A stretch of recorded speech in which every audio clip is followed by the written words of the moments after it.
Hello everyone. What if I told you most of your food had traces of a chemical that could be causing cancer and/or a gluten intolerance? Many people across the globe are learning about celiac disease and gluten intolerance. With our foods now being genetically modified, our bodies are starting to build these intolerances because our food is being polluted with chemicals that can destroy our bodies. One of these chemicals is glyphosate. According to the United States Public Interest Research Group, Roundup and generic versions of it is the most widely used herbicide in the U.S. today.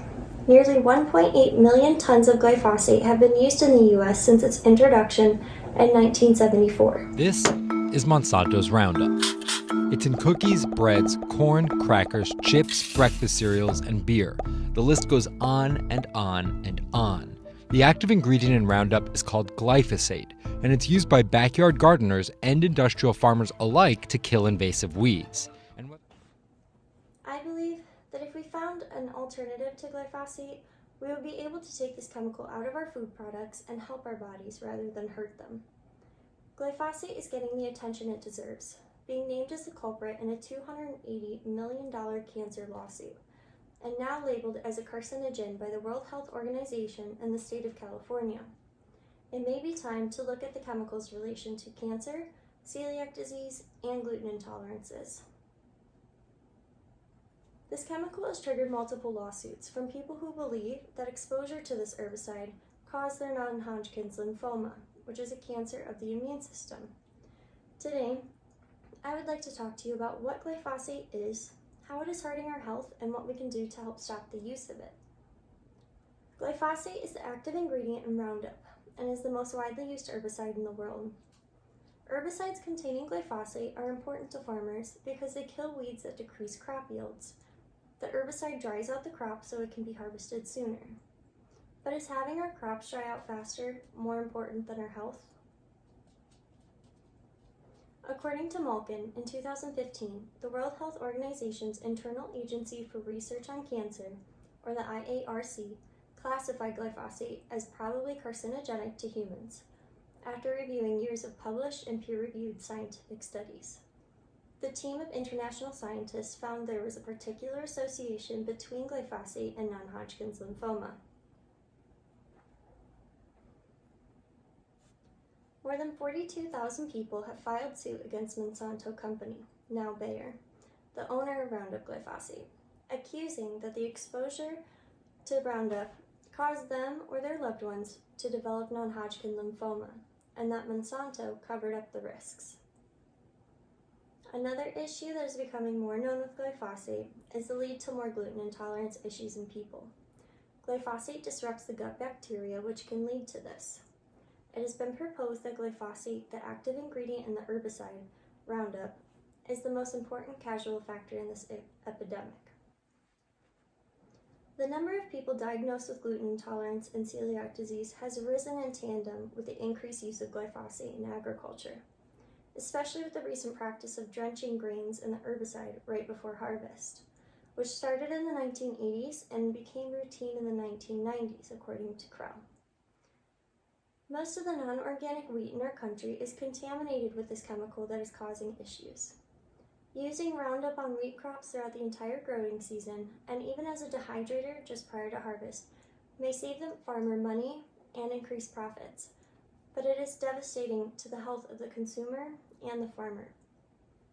As a result, humans exposed to glyphosate through the use of Roundup in their community or through the ingestion of its residues on industrialized food products become even more vulnerable to the damaging effects of other chemicals and environmental toxins they encounter. What's worse is that the negative impact of glyphosate exposure is slow and dangerous. Over months and years, as inflammation builds up in the body and destroys and eventually takes over the cellular system.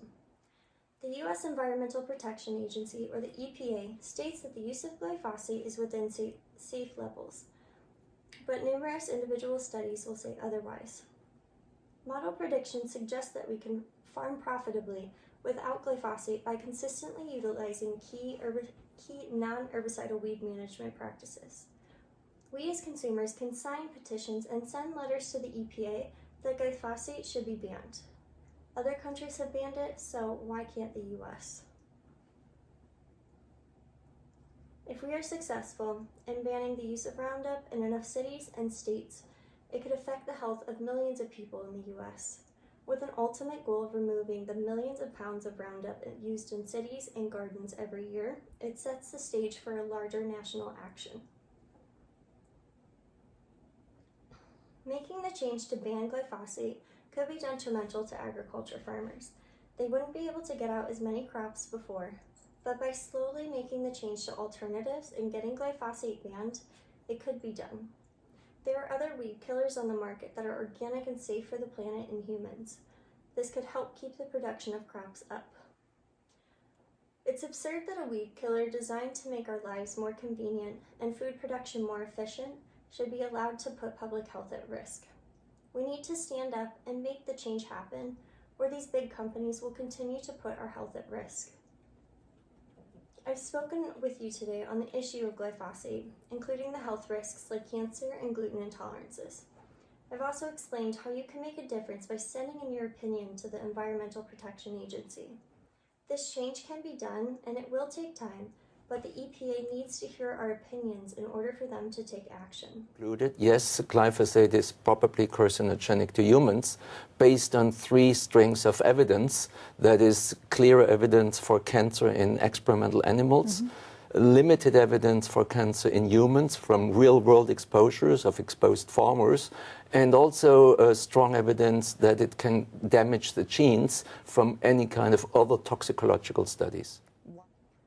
By doing our part in helping get glyphosate banned in some cities and states, we can make enough impact for our nation to take a stand. Glyphosate is shown to be directly linked with lymphoma and gluten intolerances. This is our time to make a difference for our generation and future generations. Sign the petition asking the EPA to ban glyphosate. Glyphosate use has increased and safety evaluations were conducted, and now we are seeing these direct links of severe health concerns. The time to take action against this is now, before it's too late. There is enough evidence to indicate that we shouldn't be needlessly exposing ourselves to something that has the potential to cause such serious harm. But this is exactly what we are doing, and in a big way. I hope you can understand the urgency of this and want to take action as well. Thank you for listening to my speech today and hearing my opinions on this matter. I hope you have a great rest of your day.